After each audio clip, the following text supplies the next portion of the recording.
What it is, y'all, it's your old boy Pilk, and I'm coming back today with more Konosuba. Now, we got brand new events and a new banner, as would be expected, so let's actually jump in and talk about this. And first things first, I want to talk about the new battle arena. That's probably be the easiest and fastest to really discuss here. The new battle arena is, once again, if we come over here, beware of light magic attacks and bind attacks. So bind is the situation here.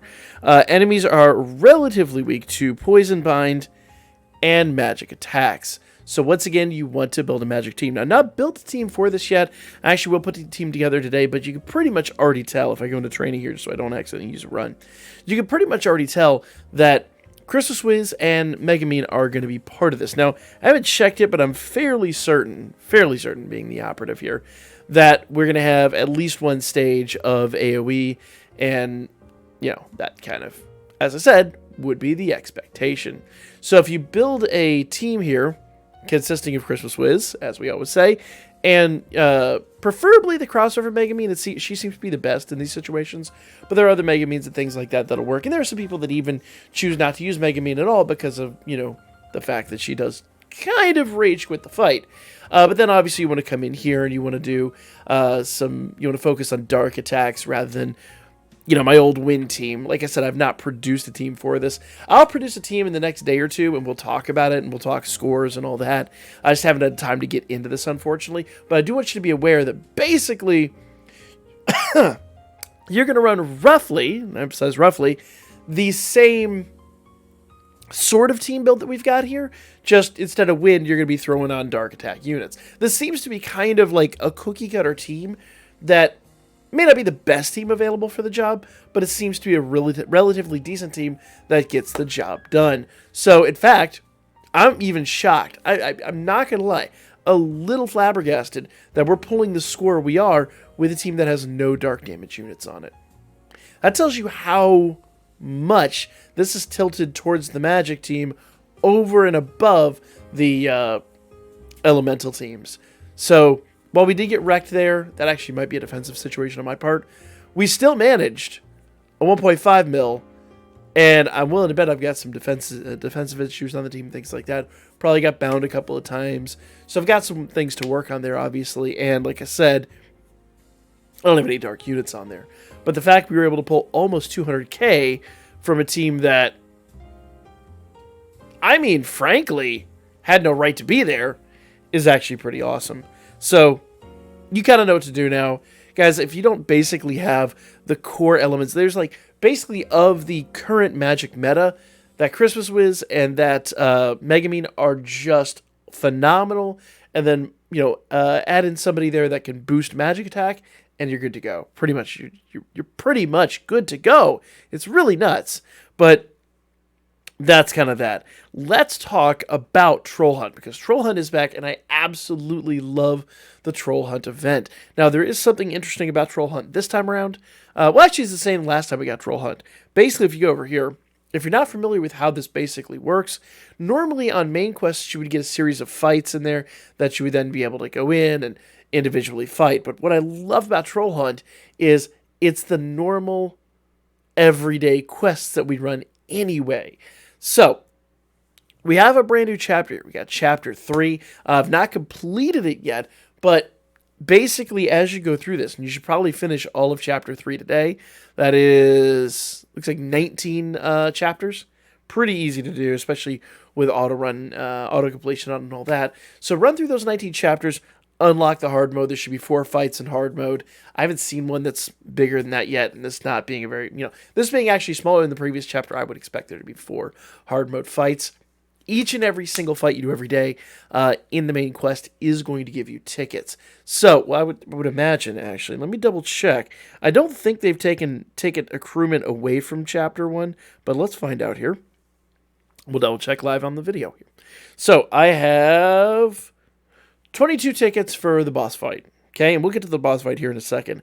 I'm just going to go ahead and run over here to main quest. And just part 1, chapter 8, we'll grab a hard 3, and we'll just run. We'll use 1 basic ticket on there. Bam. And we should now have an accruement of tickets to fight the boss. And we do. I now got 29 tickets. So basically what's going to happen is as you run these, and I would recommend, honestly, in a situation like this, your best bet is to run every single hard mode. There's a lot of those out there now, but it doesn't take you more than 20, 30 minutes to go through all of them and drop all your skip tickets. And it's not like we don't have plenty of skip tickets to make that happen. And you should have enough stamina. I save a lot of stamina for these types of events. I tend to drop like at least one stamina item a day above and beyond all like the little stakes that we get constantly for, the friends and stuff like that. But, one of the large shanks, I drop probably about one of those every day in farming this event. And then come in here and fight your boss if my HDMI cable would cooperate. Here we go. So, basically what's going to happen here is each and every boss is going to open up in rapid succession. You've got, beginner 1, beginner 2, all the way down here to extreme 1. I believe extreme 1 would be the hardest difficulty. It's the one down here at the bottom. Now, for these fights, if you go in here, it should tell you that here, wind element attacks are effective and earth resistance will give you the edge in battle. So once again, you do want to run a wind team. That means that more or less, my team here should basically be able to cut it. I could modify the team a little bit, and I probably should take Megamine off, only because it is only single target. There's no AoE stage, at least as far as I'm aware, on this battle. So you should just be able to come in here, basically run through this, and take advantage of basically that last team that you build. The wind team that you build should be able to handle this pretty effectively. Now, when you fight, the one thing you do need to be aware of here, though, when you fight the fight, every first fight you fight is that it costs you absolutely nothing. So every ticket that you accrue basically should get you, and I just fought beginner 1 again instead of doing beginner 2, but every ticket that you accrue should get you a new level. Now, some of these get more expensive, and I don't know what the expense is on. Doesn't say, but Extreme 1 is going to be slightly more expensive to run than Beginner 1. Notice Beginner 1 is like, 15 cost? So technically I wouldn't even have enough to run Beginner 1, and therefore won't let me run Beginner 2. So what I've got to do then is I've got to go just farm up some more items. But, by the time you run all your hard quests, you'll have several hundred tickets. And then you can come in here and just bash through each one of these. You basically should be able to auto-run the vast majority, at least up to Ultimate. And then come in here, open up the new levels, and then finally farm whatever toughest difficulty you're able to kill in the first kill. So, pretty straightforward, pretty bad HDMI cable. Naughty HDMI cable. What are you doing there, Chief? Anyway, that is pretty much Troll Hunt. It's really easy, really straightforward. Now, let's talk rewards, because the reward system here, I actually haven't looked at, but it should be pretty much the same as the last couple of Troll Hunts, and it is. It's not a gacha system. You literally, just like the last event, come in here and choose your rewards. And for me, oh no. Okay, yeah. Let's say, we should have Crimson Dragon Gems. I need them! I need one of these bad boys. So make sure you do that. The other thing to bear in mind here, if you did not, and I will kind of wrap myself out here, if you were just so busy doing the fights at the last minute, like some of us, and you did not actually complete all the exchanges for your last event, you can go here to the exchange list and go to the final one here, and you can do all your exchanges. So I've got quite a few in here that I could do that will help me prepare for the next event. Make sure you do these. They last about a week. So basically whenever the new Troll Hunt ends, this will end too. So make sure you go in there, take advantage, and make sure that you've cleared all those out. Finally, we could talk about the banner. Actually, we got 2 banners. We have a rerun of the Swimsuit Banner. So if you didn't get the swimsuit units, good opportunity to go after them. Personally, I'm paying a little more attention to the new banner, but not to a huge extent. And let me explain, okay?